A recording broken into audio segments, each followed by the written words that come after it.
todos los discípulos van creciendo y nosotros también estamos dentro de ese camino. Entonces, en esta fracción de la escritura, estos dos hombres, Bernabé y Saulo, están siendo llamados a trabajar, pero nos damos cuenta que ellos ya estaban teniendo una formación, una capacitación, le estaban echando ganas y el Señor había visto esto en sus corazones y les estaba diciendo, bueno, ahora vamos a lo que sigue, no se van a quedar ahí. Después continúa el versículo 4, dice, Bernabé y Saulo fueron llevados por el Espíritu Santo a Seleucia y de ahí navegaron a Chipre. Al llegar a Salamina, comenzaron a predicar la palabra de Dios en las sinagogas de los judíos. Juan iba con ellos y les ayudaba. Luego atravesaron toda la isla hasta llegar a Pafos, donde había un mago y falso profeta llamado Bar Jesús, que estaba con el procónsul Sergio Paulo, quien era un varón muy prudente. Sergio Paulo mandó llamar a Bernabé y a Saulo porque deseaba oír la palabra de Dios, pero el vago Elimas, porque así se traduce su nombre, Bar Jesús o Elimas es el mismo, se lo impedía y procuraba apartar de la fe al procónsul. Como Saulo, o sea Pablo, estaba lleno del Espíritu Santo, fijó la mirada en el mago y le dijo, eres un hijo del diablo, estás lleno de mentira y de maldad y eres enemigo de la justicia. ¿Cuándo dejarás de trastornar los caminos rectos del Señor? Pon atención porque la mano del Señor está en tu contra y vas a quedarte ciego y no podrás ver el sol por algún tiempo. Y al instante quedó completamente ciego y caminaba en círculos buscando a alguien que lo llevara de la mano. Cuando el procónsul vio qué había sucedido, quedó maravillado de la enseñanza del Señor y creyó. ¿Qué estamos observando en esta parte de la escritura? Vamos a poner pausa en nuestra lectura. ¿Qué estamos observando? Bueno, ellos comienzan su ministerio, están ya trabajando para el Señor y de repente se topan con alguien que literalmente está radicalmente en contra del Evangelio. ¿Y qué actitud es la que tienen estos hombres? ¿Cómo se comportan al ver este tipo de autoridad? Ok, con autoridad. ¿Qué más? Con carácter. Con carácter, tienen una característica. De hecho, Pablo se va a caracterizar porque, después lo encontrarán en las cartas paulinas, hay dos facetas en Pablo, o hay dos modos en que Pablo se comporta. Está esa parte muy paternal, está esa parte muy amorosa, que sabe cómo cobijar, cómo auxiliar a la gente, cómo hablarles acerca de Cristo, de una manera que llegue verdaderamente a sus corazones y entra con todo el amor y con toda la gracia de Dios, pero al mismo tiempo sabe cómo comportarse cuando hay algo que está fuera de línea. Ese mismo carácter, ¿en quién más lo pueden reconocer en la Escritura? En Jesús. Claro. Por un lado les decía, hijitos míos, vengan, les enseñaba, les dictaba todas las cosas que él debía enseñarles en cada momento. Iba con las prostitutas y sin más ni más les decía, oye, y les hablaba acerca de su vida, les decía las cosas y con mucho amor, con mucha pasión. Tenía esa compasión por los enfermos que decía, no importa, ya son las 6 de la tarde, se está poniendo el sol, pero hay un montón de enfermos y están buscando salvación. Y él decía que no decía, no vengan mañana, no, se compadecía de ellos y hasta iba y les imponía las manos y oraba por ellos y sanaban, y hasta que no quedaba ni un enfermo ahí, ya terminaban a altas horas de la noche y a él no le importaba porque tenía esa compasión. Pero también es el mismo Jesús que entra al templo y ve el robo y la estafa que están cometiendo los cambistas dentro del templo de Jerusalén. Y agarra unos como lazos y hace con unas reatas y hace unos látigos con ellos y comienza a golpear, comienza a azotar a los que estaban ahí, a los ladrones que estaban ahí, a los usureros que estaban ahí, y les comienza a tirar las mesas y los saca literalmente a azotes de ahí. Y tú dirás, bueno, ¿es el mismo Jesús? Claro que es el mismo Jesús, pero es un Jesús con carácter. Yo hablaba recién con algunos varones, con el hermano José Luis, con Fer. Yo le decía, imagínate que viene un ladrón y entra a tu casa. Voy a salir con la Biblia, arrepiéntete, cree en el Evangelio. No, ¿verdad? ¿qué voy a hacer? Voy a agarrar algo de lo más duro que tenga en casa, voy a agarrar aquí el micrófono y órale, toma, y con todo. ¿Por qué? Porque tengo una conciencia de lo que está sucediendo, de cuál es el entorno, pero si mi hija se porta mal no voy a agarrar esto, ¿verdad? ¿Me explico? Porque tengo una conciencia de cómo está el entorno, de qué característica. Ahí se agarra la Biblia, la siento y le digo, hija, no, tienes que hacer eso. Pero el punto que quiero que vean es que tienen una madurez, tienen un carácter para comportarse. Ahora, ¿cómo está nuestra madurez y nuestro carácter? ¿Cómo nos comportamos en nuestro día a día cuando se nos presentan cada una de las circunstancias en nuestra vida? ¿Cuál es nuestra manera de reaccionar? ¿Por qué? Porque cada una de las cosas que se nos presentan todos los días tienen una manera correcta y una manera incorrecta de hacer las cosas. ¿Qué pasa cuando te enojas?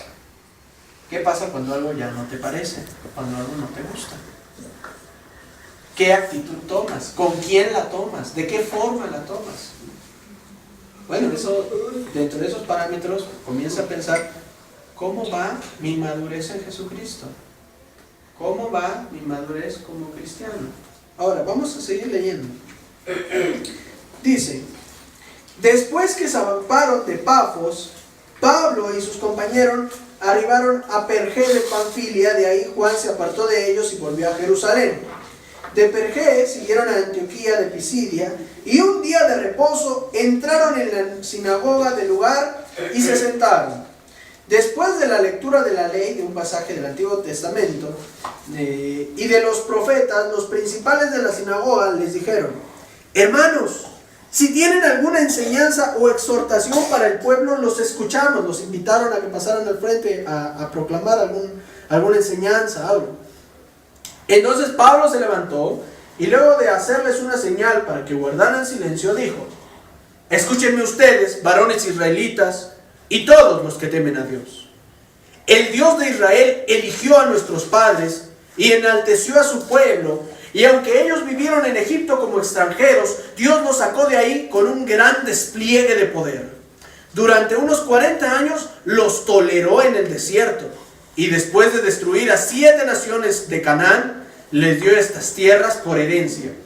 450 años después, fueron gobernados por jueces hasta que llegó el profeta Samuel.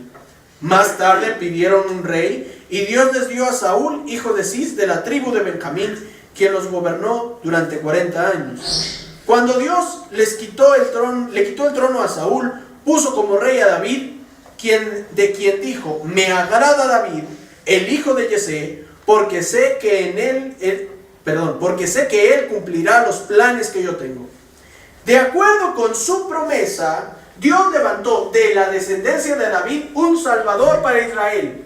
Este es Jesús. Antes de que él viniera, Juan predicó el bautismo de arrepentimiento para todo el pueblo de Israel. Cuando Juan estaba por terminar su obra, preguntó: ¿quién creen ustedes que soy yo? Yo no soy el que esperan, pero después de mí viene uno del que yo no soy digno ni siquiera de desatar las correas de su calzado. Ustedes, hermanos, descendientes de Abraham, y todos ustedes los que honran a Dios, este mensaje de salvación ha sido enviado a nosotros. Los habitantes de Jerusalén y sus gobernantes no reconocieron a Jesús ni lo que dijeron los profetas, lo cual se lee en los días de reposo, pero dieron cumplimiento a estas palabras al condenar a Jesús. Y aunque no encontraron en él nada que mereciera su muerte, le pidieron a Pilato que lo matara. Cuando se cumplió todo lo que estaba escrito acerca de él, lo bajaron del madero y lo sepultaron. Pero Dios lo resucitó de los muertos, y durante muchos días Jesús se apareció a los que lo habían acompañado desde Galilea hasta Jerusalén. Y ellos son ahora sus testigos ante el pueblo. Nosotros también les anunciamos a ustedes las buenas noticias de la promesa que Dios hizo a nuestros padres. Dios ha cumplido en sus hijos, es decir, en nosotros, al resucitar a Jesús. Así está escrito en el Salmo 2, que dice: tú eres mi hijo, hoy te he engendrado. En cuanto a levantarlo de entre los muertos para que su cuerpo no llegara a corromperse, se dijo así: yo les cumpliré fielmente a ustedes las santas promesas que le hice a David. Y también dice en otro salmo: no permitirás que el cuerpo de tu escogido se corrompa. Es un hecho que por la voluntad de Dios David sirvió a su generación y cuando murió se fue a reunir con sus padres, pero su cuerpo se corrompió. Sin embargo, el cuerpo de Jesús no se corrompió porque Dios lo resucitó. Hermanos, quiero que sepan que les estamos anunciando el perdón de sus pecados por medio de Jesús. La ley de Moisés no pudo justificarles todos esos pecados, pero en Jesús queda justificado todo aquel que cree en Él. Tengan pues cuidado de que no les sobrevenga lo que anunciaron los profetas. Ustedes que todo lo desprecian, asómbranse y desaparezcan. En los días de ustedes haré algo tan grande que no podrán creerlo, aunque alguien se los explique. Cuando ellos salieron de la sinagoga, les rogaron que el día siguiente de reposo volvieran a hablarles de estas cosas. Luego se despidió de la congregación y muchos judíos y conversos piadosos siguieron a Pablo y a Bernabé, y ellos siguieron hablándoles y animándoles a que se mantuvieran en la gracia de Dios. El siguiente día de reposo, casi todos los habitantes de la ciudad se reunieron para oír la palabra de Dios. Pero cuando los judíos vieron tanta gente, se llenaron de celos y rebatían lo que Pablo decía y lo contradecían y lo maldecían.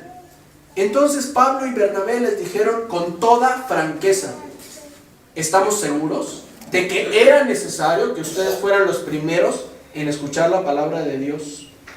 Pero como ustedes la rechazan y no se consideran dignos de recibir la vida eterna, ahora vamos a predicarles a los que no son judíos. Esta es la orden que el Señor nos dio cuando dijo: te he puesto como luz para las naciones, para que lleves salvación hasta los confines de la tierra.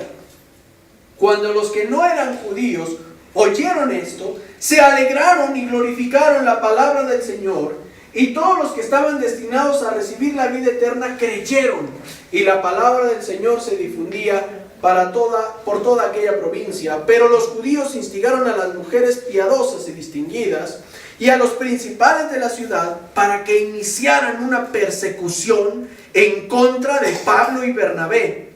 Así que los expulsaron de su territorio. Ellos, por su parte, Pablo y Bernabé, al salir de la ciudad, se sacudieron el polvo de los pies en señal de protesta y se fueron a Iconio. Y los discípulos estaban gozosos y llenos del Espíritu Santo. ¿Qué podemos ver? Esta historia, hermanos, tiene mucho de dónde sacar. ¿Qué podemos ver en esta historia bíblica?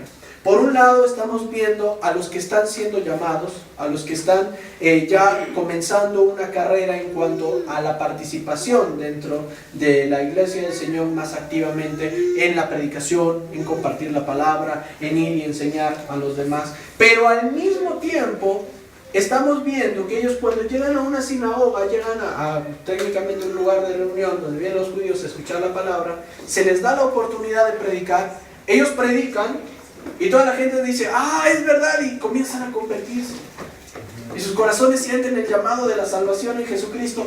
Pero la semana que entra, viene toda la ciudad, literalmente. Yo creo que eso fue ¿cómo decirlo? Un estruendo dentro de la ciudad, porque venían este par de judíos que venían de otro lugar y les hablaban acerca de Jesús, lo que había pasado en Jerusalén. Están ya en una ciudad muy apartada de Jerusalén y les hablan de todo lo que había sucedido en Jerusalén y les comienzan a contar, les comienzan a enseñar las palabras de Jesucristo, y eso llama la atención de mucha gente. Supongo que en la semana los que habían estado ahí le contaron a otros y a otros, de tal manera que todo el mundo se enteró. Dice que toda la ciudad estaba reunida ahí en las puertas de la sinagoga. Yo creo que no se daba abasto.